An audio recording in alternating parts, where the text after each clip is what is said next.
Fibermaxxing. Myth versus fact. Everyone on social media is suddenly talking about fibermaxxing. You've probably seen those viral bowls stuffed with beans, oats, seeds, and greens. But is it really the ultimate health hack, or just another internet trend that leaves you, well, running to the bathroom? Today, let's separate the myths from the facts. What is fibermaxxing? Fibermaxxing simply means trying to maximize fiber in every single meal. People are tossing chia seeds into their smoothies, loading lentils on their plates, and adding flax to everything, even desserts. The promise? Better digestion, more energy, glowing skin, and faster weight loss. But before you drown your body in oats, let's look closer. The myths. Number 1. The more fiber you eat, the healthier you'll be. Truth is, your gut loves fiber, but too much at once can cause bloating, cramps, and bathroom emergencies. Balance is everything. Number 2. Fibermaxxing will help you drop weight overnight. Yes, fiber keeps you full, but it's not a magic fat burner. You still need balanced meals, portion control, and movement. Otherwise, you're just eating expensive beans. Number 3. Fibermaxxing works for everyone. Not true. People with IBS, Crohn's disease, or sensitive guts may feel worse. It's not one size fits all. The facts. Number 1. Fiber is your gut's best friend. Fiber feeds good bacteria, lowers cholesterol, balances sugar, and keeps digestion smooth. Number 2. Most people don't get enough. Adults need about 25 to 35 grams a day, but most only eat 15 grams. Number 3. Whole foods beat powders.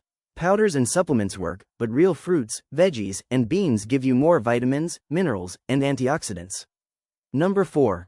Balance, maxing. It's not about stuffing every bite with fiber.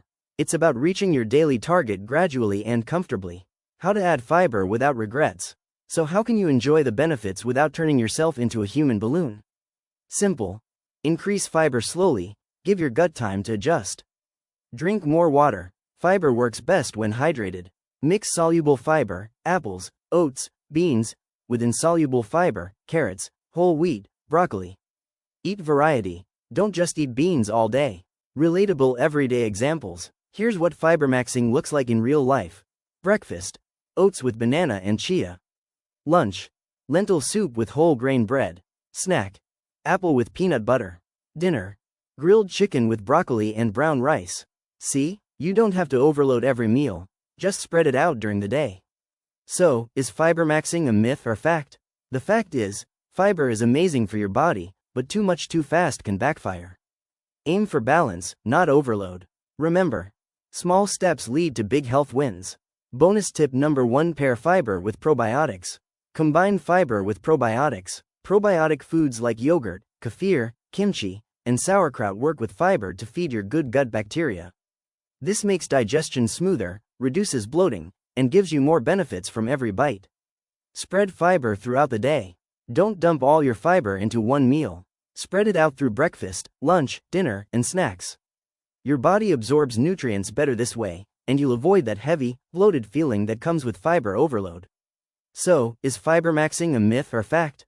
The fact is, fiber is your body's friend, but balance is the real secret. Add it gradually, pair it wisely, and spread it out. Your gut will thank you. If you found this video helpful, give it a thumbs up, subscribe to Cali Men's, and share it with a friend who's always trying the latest health trend. And tell me in the comments, would you try fibermaxxing, or do you think it's just hype?